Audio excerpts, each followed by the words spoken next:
trade that happened. This trade was kind of shocking to me, Tori, because I was like, there is no way the Detroit Lions are going to trade their number one overall draft pick. I mean, I guess he was number 8 overall, let alone trade him, but let alone in the division. TJ Hockenson goes to the Minnesota Vikings.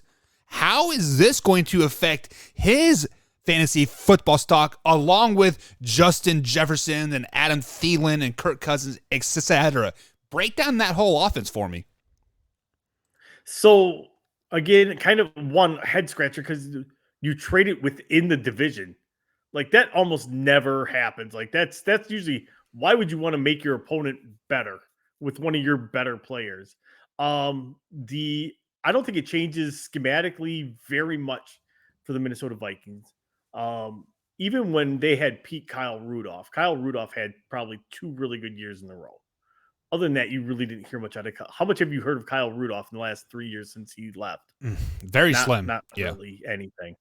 You know, he had like a 2-year stretch in Minnesota where he's really good.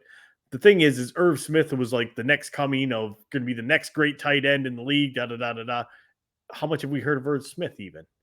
Not a lot. If anything, I think this kind of hurts Hockenson a little bit because of the receivers that they have, because of Justin Jefferson, because of Adam Thielen, because of KJ Osborne. Those targets are not going to go to him. Is he going to be a red zone threat? Yes, but he's not.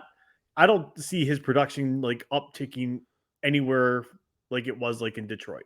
I would say it's probably going to be on par or even a little bit less. Like long term, I like to trade, but initially up front right now, I don't see it.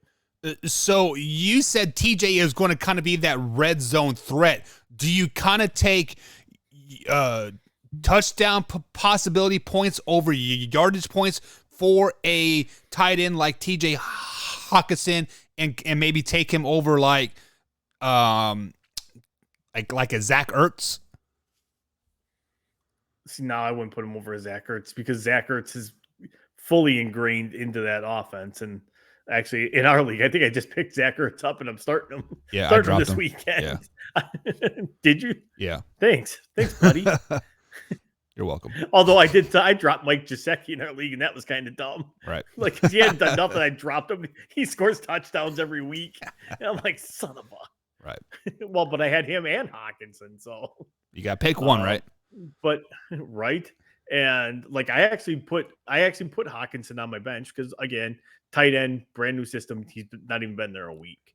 So, probably not going to be very good start this week. So I actually put Zach Ertz, and that was kind of my main motive for making the move there. But it's not like Minnesota's a tight end juggernaut team. They've never really been that. And what's their coach's name? I don't remember his name, but it's not like he's like known for like throwing to the tight end. So that's why I was a head scratcher both ways. If you ask me, the Lions may have fleeced them on that deal because it doesn't move the needle, as they would say. It doesn't move the needle at all one way or another. He's basically the same thing as an Irv Smith Jr. Okay, so with that being said, when you do add another prolific guy, like a big name guy like a TJ Hockenson to your team, that is bound to probably take some type of possessions away from some other receiver, aka Adam Thielen and Justin Jefferson. Do you still start these two receivers if you have them on your team? Well, JJ's a must start every week. That's just a silly, foolish question. JJ should be in your lineup no matter what. I don't care who they're playing, what's going on. You need to be starting JJ. Thielen, it's like I said, Thielen's starting to show his age a little bit this year, and it's inconsistency.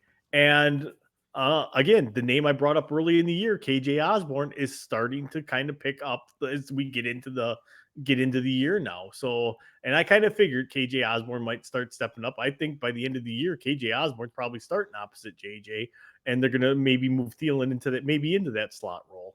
So, yeah, there's still good starts. Thielen's a spot start in case you're like desperate and really need somebody, but right. JJ's always going to be a must start. Hockenson, again, a situation to kind of monitor and develop. I just don't see him with a major uptick in production because he went from Detroit to Minnesota because neither one of them use their tight end a ton. They use their tight ends to block mostly. So now I know you say they don't use their tight ends a lot, but maybe with the addition of TJ Hockenson, maybe they might incorporate their tight end play a little bit more. I'm just thinking outside the box for Vikings fans just a little bit. Do you think an addition of a pass-catching tight end like TJ Hockenson, does that help Kirk Cousins in the end? I hope not. As a Packer fan, God, I hope not. I mean, it could. It very well could. It's another option. It's something else the defense may have to game plan for. And sometimes, like, just because I'm dogging on him, he'll probably go out and catch like 8 balls for like 78 yards and like 2 touchdowns this weekend and be like, look, you're an idiot.